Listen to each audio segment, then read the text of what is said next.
Hi, how you guys doing today?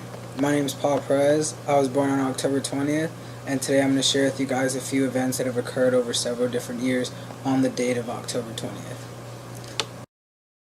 On October 20th of 1990, according to History.com, 3 members of the Two Live Crew rap group were acquitted of obscenity charges after facing a year in prison for performing songs from their famous album, As Nasty As They Wanna Be.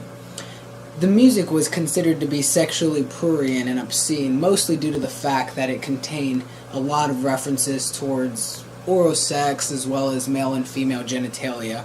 Police officers actually showed up to their concert with tape recorders, but when it came time for trial, for some reason those tape recorders were practically inaudible. As one of the deputies tried to interpret what the tape had said, the jury just died laughing and shook their heads. Two Live Crew's attorneys claimed that the music were parodies of black stereotypes and intended to make people laugh. The attorney then turned to the judge and stated, quote unquote, "Of all the things in the world, sex is the one that all of us do. But if you don't say it quite the right way, you can get in big trouble with the state." If you've never heard Two Live Crew, go look them up. For the quote of the day I've got for you, not guilty. According to New York Times, on October 20th of 2005, Saddam Hussein pleaded not guilty as he faced charges for killing more than 300,000 people. That's not including hundreds of thousands of Iraqis who died in the 8-year war against Iran and the ill-fated invasion of Kuwait. If you don't know, ladies and gentlemen, the U.S. didn't quite agree with his plea of not guilty and decided to sentence him to death by hanging him. According to History Orb, on October 20th of 1973, President Nixon proclaims Jim Thorpe the greatest athlete of the first and a half century. Ladies and gentlemen, he was calling him greater than people such as Muhammad Ali, Babe Ruth, and Michael Jordan himself. Let's talk statistics. According to Keith Olbermann, in 1911, Jim Thorpe dominated college football. He took an unranked team and upset nationally ranked Harvard 18-15. Thorpe scored all of their points, including 4 field goals and a touchdown. In 1912, he then went to compete in the 1912 Olympics. Of the 15 running, hurdling, jumping, and throwing events comprising the pentathlon and decathlon, Thorpe straight up won 8 of them and won both gold medals.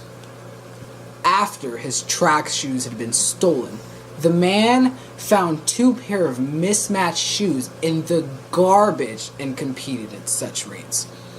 Then he went back to college, scored 25 more touchdowns, leading Carlisle to national championships. Then he won the 1912 Collegiate Ballroom Dancing Championship. Then he played minor league baseball for $35 a week. That was illegal. Once word got out, he was no longer allowed to play. So he decided, I'll just go pro in football and baseball.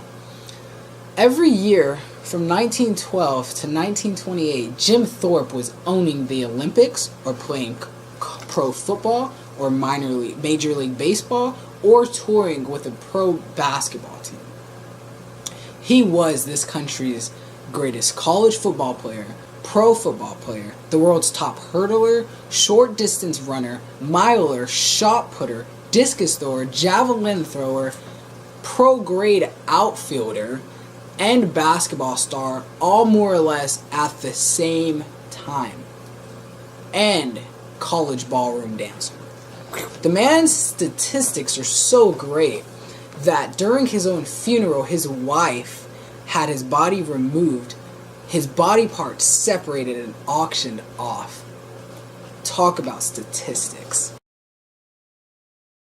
I'm Paul Perez, reporting to you live, not just from my dorm room, but from October 20th of various years. You stay classy, Tammy UCC.